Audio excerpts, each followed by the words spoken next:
Happy Monday. I'm meteorologist Christy Stewart. While Hurricane Erin is still in the Atlantic, it's still not expected to make landfall anywhere, but it is bringing some impacts from some of its outer bands. So right now it is making its way as a Category 4. It did re-strengthen into Category 4 just along the Bahamas, just to the east of the Bahamas. It's moving to the west-northwest at 10 miles per hour. It has sustained winds 140 miles per hour within it. That will continue to move to the northwest, eventually tracking to the north. As it does that, it is going to begin to weaken as it's just off the east of Florida. That's where it's going to be a Category 3 hurricane, and then as it's off to the east of us, a Category 2 hurricane. Now you can notice in this track, it has shifted a little bit farther to the west. So what does that mean for us? It means still the same impacts along the coast. We'll still see some ocean overwash, expecting tidal flooding, and we are continuing to expect to see those very high waves at dangerous rip current risk. However, waves look to be a little bit higher. Tidal flooding looks to be a little bit more increased.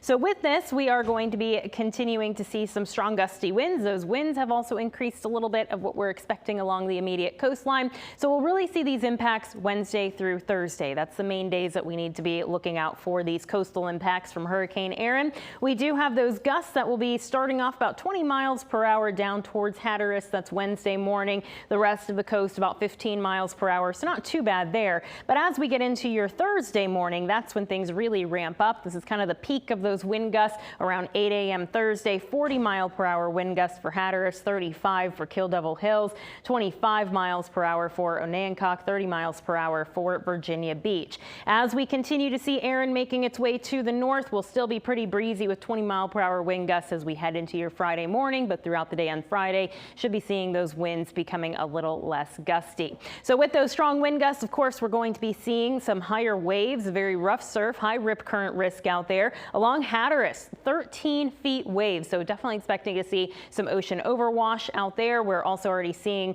an evacuation order. We're expecting NC 12 to be impassable for a few days.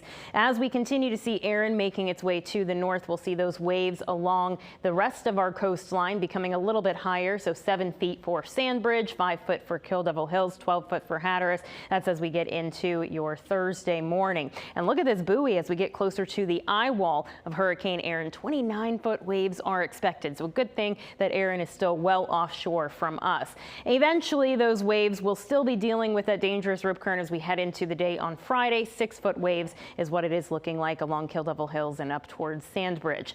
Tidal flooding is the other concern with those strong winds. We will be seeing Tuesday through Thursday is what we're looking at for that tidal flooding. Right now, a lot of minor tidal flooding. That's Tuesday 7 p.m., Wednesday 8 p.m., and Thursday 8 a.m. Likely after that as well. Could be seeing some of these levels increasing up to moderate. Again, it really depends on how far west that track is going to be. It's depending on what we'll see for that tidal flooding. But do expect to see some tidal flooding out there as those impacts from Hurricane Erin. Now, we're not only keeping an eye on Erin, but we're also keeping an eye on this disturbance that's off the coast of Africa following in a very similar track of Erin. It has a 50% chance of becoming something tropical in the next 5 days.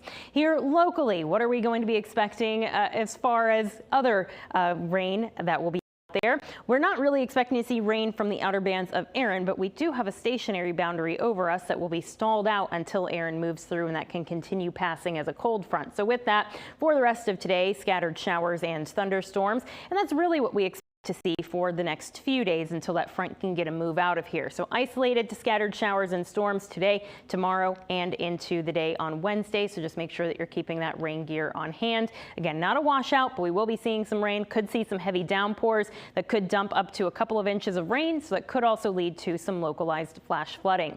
For this afternoon, those temperatures should be reaching into the mid 80s. We'll be in the lower 80s for a few days after that, upper 70s out there for your Thursday. And then as we get into the weekend, looks to be decently dry for us right now. Those temperatures a little bit warmer into the mid 80s.